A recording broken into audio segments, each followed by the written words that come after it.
Welcome to Truth Talk, a talk show that's about truth and about people who are doing extraordinary things. They're just ordinary people. Today I'm with Ron Gibson, who I've known for many years, and he is a missions director. He's done missions for a long time. He also is over a missions, I guess, what is it? Nonprofit organization. And I've asked him today if he would do an interview with me and talk some about his own personal experience with missions, and also to let us hear something about the nonprofit organization that he represents and is over, and to just put you out there on the field where he's been through his eyes. So today, Ron, I want you to just give us a little bit about where you've been, how you got involved in doing missions, Okay. and how you was a call on your life, and it really is a call. If you ever see Ron on the mission field where we went with him, it's just something that's in him. It's just easy for him. Doesn't matter what nation he's in, what people he's talking to. He's the same everywhere. So, Ron, tell us a little bit about your story. Okay. Well, thanks, Angie. I'm glad to be on the show, and I'm excited to share a little bit. I guess my story started back, wow, probably 20 some years ago. Wow, good, a long while. Yeah, it's been a minute. Yeah, I would say about 23 years ago. So I was visiting a church with some family in Eastern Tennessee. And this pastor, I've never been there before, didn't know any of these people besides the family members. This pastor called me up and said, "Hey, you back there, come up here." And I'm like, I know he's not talking to me. I was like, "Law, what's he going to say? I don't even want to know." Yeah. And so I go up there begrudgingly, and he spoke over me and said, "The Lord is going to send you to places that you've never been before. He's going to open doors that you would have never imagined, and that He doesn't give you a spirit of fear, but a sound mind. And so you can't let fear keep you from going through those doors." I'm like, "Well, okay, thanks." I wasn't really sure how to receive that, and except just to receive it. So, even after that, my life kind of went sideways in a direction that I didn't expect it to go. And often thought back on that particular word and thought, well, clearly that guy didn't know what he was talking about. He missed it. And, but then really fast forward several years, I'd really gotten my life straightened out in a different way, and found a wonderful church to get involved with. And it was there that I heard someone come from Ukraine who had been on a mission trip, and they shared and said, "Hey, if anybody wants to go to Ukraine, we'll get you there. Just come see me after the service." And I found myself like a zombie, just kind of walking up front thinking, what am I doing? I'm the biggest chicken there is. Like, I don't take risk. I'm not a risk taker. I would have never considered myself that. Right. So I found myself up front and just sharing my heart to want to go to Ukraine. And from that moment that I raised my hand, everything's been different in my life. Oh, wow. And actually, you met Sarah, your wife, on the mission field? I did. So I went to Ukraine first with a team of 4, and then we went back the second year with another team. And then Sarah had joined our church. She moved here from Maine, and she signed up to go on a mission trip with us, and we were going back to Ukraine. And so I always like to joke that I went to Ukraine and found a wife. Right. Not a Ukrainian wife, just one that was here, from Maine. But, so yeah, we fell in love on the mission field. I proposed to her in Russian, and in front of the church during one of our summary services about what happened. And so yeah, Ukraine holds a lot of special places. Oh yes, and right now with what's going on with Ukraine and the war that's been going on there, you have some missionary friends that's in Ukraine also, right? We do. One of the missionaries that's in our organization, Kevin Smith and Stephanie Floor, both live in Ukraine, in the Odessa area, and they do an amazing work with churches that are willing to partner with them and be really proactive in getting the gospel out, but also sharing food and supplies as necessary for people that are fleeing the war, craziness, and and probably leaving with nothing. They have to leave their houses. They have to flee, and so they're headed towards the eastern part of the country, or the western part of the country, or Poland. And so a lot of people will stop over in these places, and they'll provide assistance and to help them. And I've seen incredible things, heartbreaking things, within themselves. And so yeah, we still have some contacts there.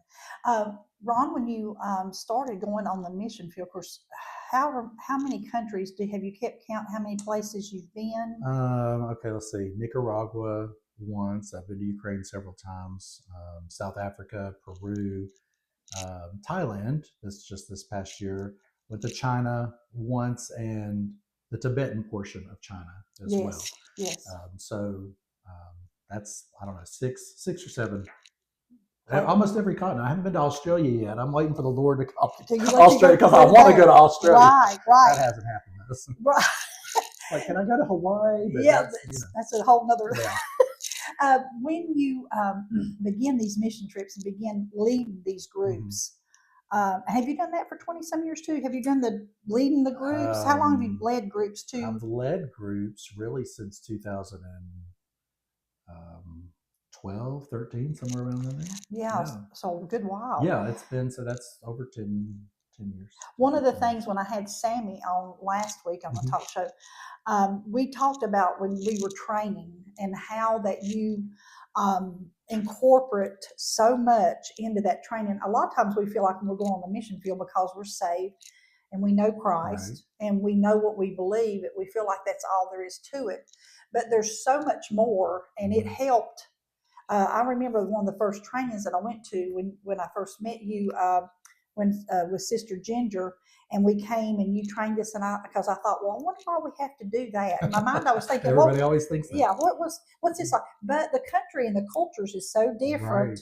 How did some of the teams help you put these trainings together? And tell us a little bit about the training that you do to prepare people to go on the mission field. Well, it really just evolved out of a natural need for people to have information. Right. So when I went on my first trip, of course, I had no idea what to expect. So I had someone who would show up and they would give us some information and say, okay, well, here, read this and go do this. But that kind of evolved for me over time as we started our own nonprofit, and then as we became responsible for preparing teams. One of the things that I pride myself on, Sarah and I pride ourselves on, is really just making sure that our team members represent the kingdom well, their church well, themselves well when they go on the field, and making sure that they know how to engage as much as they can, making sure they know how to have a simple conversation about the gospel. And one of the things that we found, crazy enough, is that people have gone to church for years, never shared their faith in a simple, easy testimony or anything. And so going through a set of 6 meetings usually really just helps us make sure that we have a method to prepare them. We teach them how to share the gospel in a simple way using the Evangel Cube or the 3 circles, or different methods, but something that's going to make sense to someone in a foreign culture. Without using big Christianese words like righteousness and justification and all of those things, just that they may not understand. And you don't. It's going to be really hard to translate that into something. So that became our passion, and just making sure that people are well versed in how to share. Because I've learned confused people don't act. So if you go on a mission field and you're not really sure what to do or how to share, you're just going to stand in the background, freaked out, uncertain. You're going to shut down. And that's the last thing I want to see, because I want people to go back. The harvest is rotting on the vine. It's ready. We just need people to go. So if I have people that raise their hands and they say they want to go, my heart is to disciple them, prepare them, and let them do their thing. Well, that was one of the things I feel like that for me, and I told this last week, I used a lot of words that was... We're aware, Angie. Yes, I have my own language. You do. Which needs an interpreter for itself. For English. But it helped me, and even though it was always in my mind, we still, because we talk this way here, we learn to try to talk that way there. So these preparations that Ron and Sarah and they do is they prepare us, was really beneficial. And it also was beneficial in a lot of ways, because I thought that I had really shared my whole testimony. But when you sit down and start writing your testimony out and preparing to share your testimony, you realize, hey, I've not really shared this part about me and with my church. So it is awesome to do that. Also, you've incorporated now, your daughter is leading teams, and What happened when we went last year to Africa was his daughter found out she was expecting. She was supposed to be leading our team. So Arnold Grimm led our team. So he was Katie's father-in-law, and he done an awesome job. He done wonderful. He started going to Africa with us several years back, and his heart is really there for those people, and so he done an amazing job. So you've pulled in some people to kind of help lead these teams, and Katie's going to do it again, right? I hope so. Katie better do it. That's right. She better be on board. Exactly.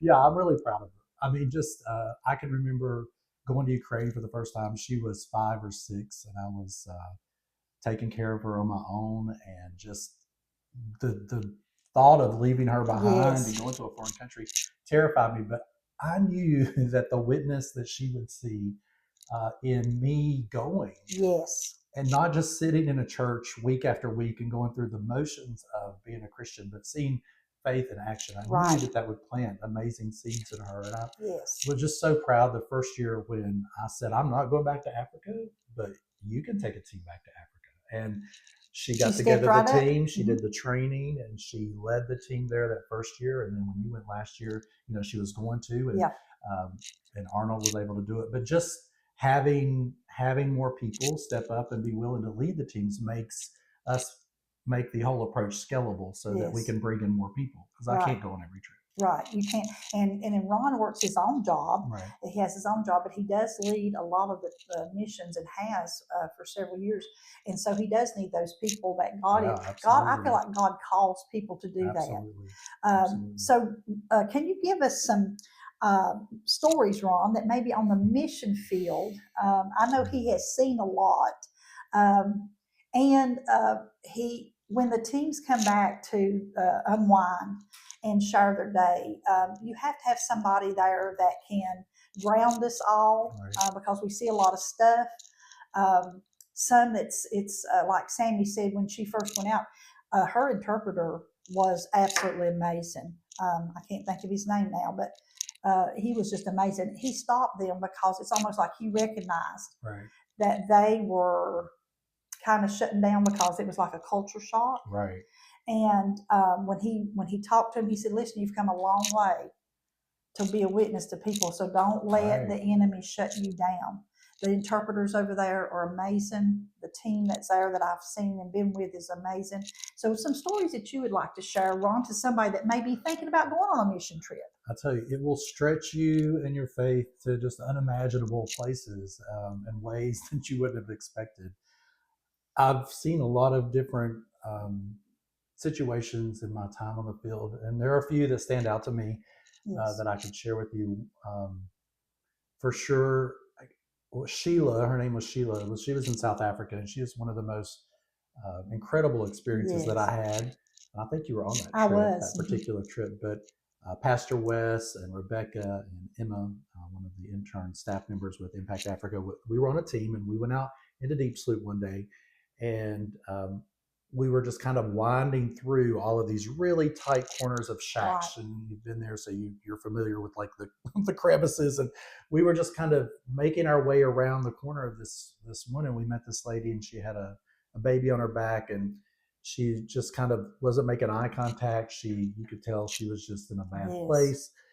We were talking to her friend, who was just she was very out there. But Sheila, we came to know her as later, is a Christian, and she had been in a car wreck. And so she started sharing with us. And so the more we shared, the more her mouthy friend kind of started shutting down and listening. And so we shared the gospel with them both. And even when people tell us they're Christian, we never really make too much of an assumption, because they mix in a lot of different things to Christianity that makes it not really Christian. So we usually just go on the assumption that they need to hear the full gospel message. So we shared the gospel with both of them. Her friend got saved, and she genuinely had a relationship with the Lord. And so we were able to kind of determine that as we asked more questions and talked to her.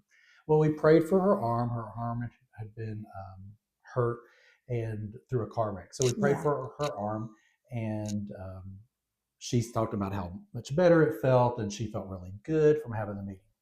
So on that particular trip, that was a great experience. It was common. It's a common Yes. type of situation where you meet people, you share the gospel, you see the Lord touch them, heal them, save them, whatever. Right. So we had a real strong urgency on that particular trip to go back as soon as we could. This was in March, and so I said, "Well, if you guys want to all come back, we'll go again in October." We've never done that before. It's a big Yeah, trip. because It's I went on that one too, expensive. and it was Yeah, expensive and and a long trip. it was a lot, right? And to come up with, but we know that the Lord's not worried about those resources, right? We're just going to be obedient to that next yes, whatever that looks like, whatever that feels like, whatever that costs. Yes. And so we took that step on faith. We planned another trip for October. October comes around. I just so happened to be on the same team with the exact same people. Oh, yeah. Let's see, March, April, May, June, July. What is it, 8 or 9 months later? 8 months. And we had mixed up the teams. We were always mixing up the teams, but I reunited with this particular group of people, Wes and Rebecca and Emma, and we went back out into Deep Slough, and we're just going up and down the roads, and we're in a completely different portion of that squatter camp that we were in back in March together. And they don't, and our audience don't understand that when we say we go to a squatter camp, this Deep Slough area is how big, Ron? I mean, how huge? It's like 500,000 people crammed into little small wooden, metal, or tin shacks that they found from taking scrap and building something the size of our walk-in closet. And it's like different. And it's like different. When you said using a whole different area, like when you look out, it's just like looking out into an ocean of shacks of places that they live. It's huge. It's imagine seeing Roanoke from the air, let's say, and you just look out and it's nothing but shacks instead of Sheets and Target and Walmart. It's nothing but shacks everywhere. And so we're in this massive footprint of a place, just trying to find our way around. We can't find anybody at home, and we're knocking on doors, and I'm like, okay, this is frustrating. So we knock on the door, and this guy opens the door, and he wasn't interested in really talking to us, but he said, well, my wife's here. And so she came to the door, and Wes looks at me and he said, I think that's Sheila. And I said, no, that's not, I think Sheila. That was way over there. There's no way. So we started asking her questions, and sure enough, it was Sheila, the same woman that we had met 8 months ago. Was in a really sad place. Her own neighbors had kind of rejected her. A lot of xenophobia there, where you're racist against other specific tribes within your culture. So within your race. So that meant she was from a different Southern African tribe than the people that were around her. So they were kind of casting her out. She felt disconnected. Her marriage was struggling. She was just in a really dark place. And so we just got so excited because we knew the Lord had brought us back there. What were the odds of finding this same woman in this massive area? Yes, right here, sitting on a bucket in the middle of a squatter camp in South Africa. And so we shared some scripture with her about the Lord singing over us, and just provided some encouragement and prayer. We went back and did a Bible study with her. We had her invite a friend over. And so it was an awesome time just to talk about the individual nature of a big God.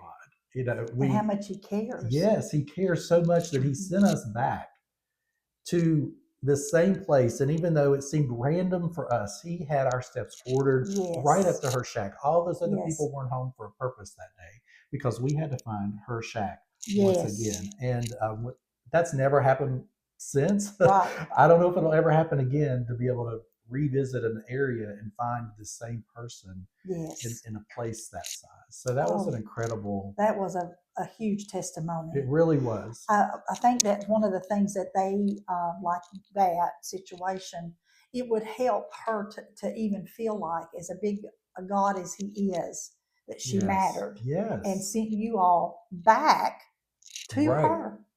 And that's an amazing testimony in itself. Really one of the ones I can remember, because that you all shared that with us, and I wasn't on y'all's team, was when we had the college student and the little boy that was deaf. Oh yeah. And he had a dream. We come back, and it was so powerful of a dream that the next morning he said, "Can we get back to that place?" Mm-hmm.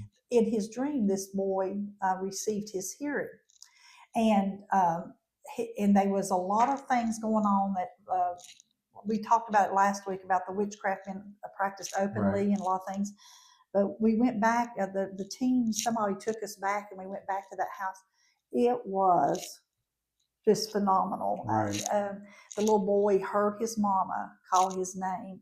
As long as I live, I will never forget that. And we even had some of the older interns, because of where we had to go back, and we don't have no way to find a place really. Right. And so, but I will never, and I can't remember the student's name who had the dream, but boy, when he got up the next morning, he was not about to let them tell him no, that we couldn't go back there and pray for this child.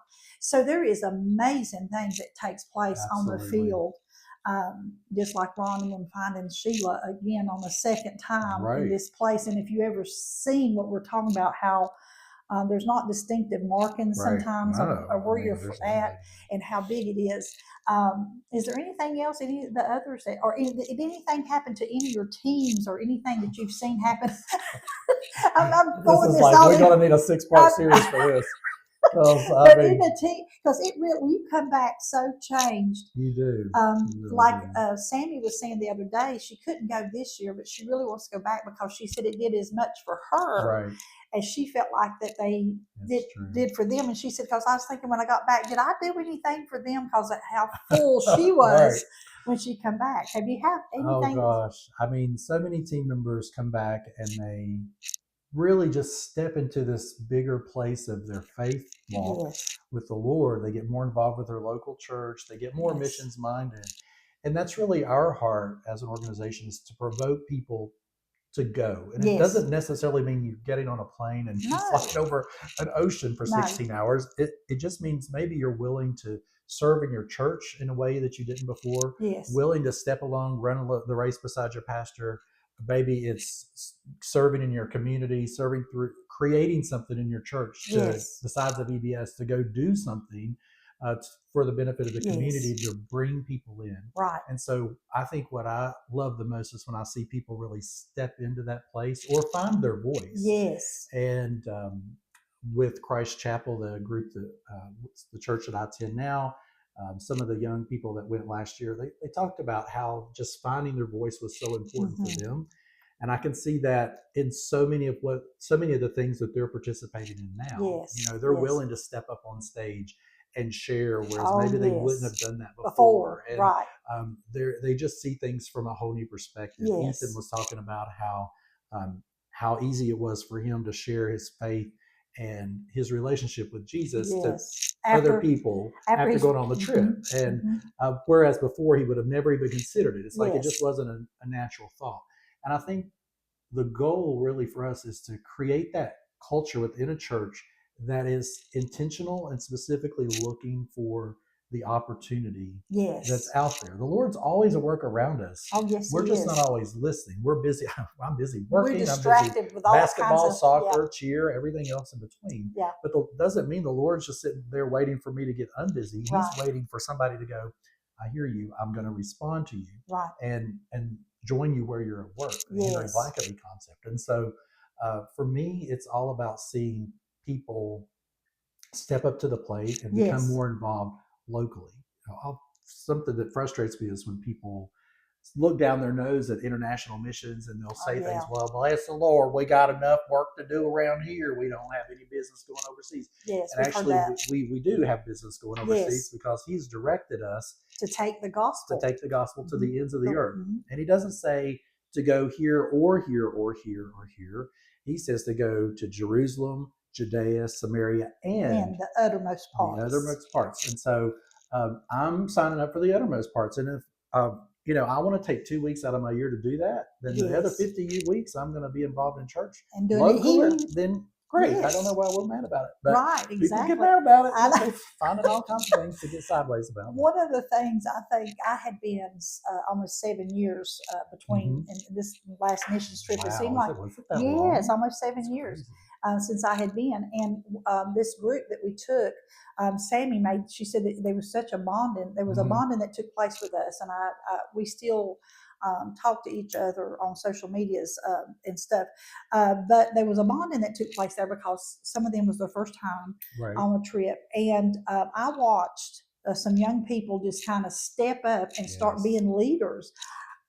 Ethan, Sammy, when I was just when I would watch them, it was like I got so much enjoyment Right. watching Yes. them step up and start being the Yes. one to lead someone to Christ, to lead them in the repentance Mhm. prayer, Right. and then we would come back and we would be winding down and having our time in the room where we would talk about Right. everything, and worship would break loose. Mhm. I told Sammy last week when we done our interview, I'm older this time. I wasn't always able to stay up as long as they did and Right. go to the meeting when they would want Right. to go after we would do our testimony time for worship. I had to just go and rest. My body had to rest, Right. and so it was really different for me this time. But Ron, that to me was amazing as the team grew, and I Right. watched it in front of my very own eyes, and they were amazing. It's great to see, and as I get older, the more I appreciate just watching people find themselves and Yes, grow into that. Before I was like, oh, I want to be the one to share. No, y'all be quiet. Let me share. And I want because I was learning, and it was yes, exciting for me to yes, break out of this silence box and take right. risk and do big things. And so now I love stepping back and equipping others and watching them do step forward. those kind of things. That's kind of like discipleship, isn't it?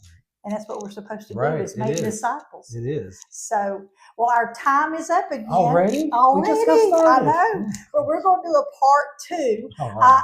Ron has a lot of things going on with the missions and the people that he helps to sponsor through his nonprofit. And I want him to talk more about that. So next week, if you'll tune back in, there's going to be even some more information that we're going to share with you with the groups that he goes in with, and how that he got hooked up with them, and more about his nonprofit organization too. I want him to share more about Launch, and so. But we just want to get you a little bit hungry about what missions is all about today.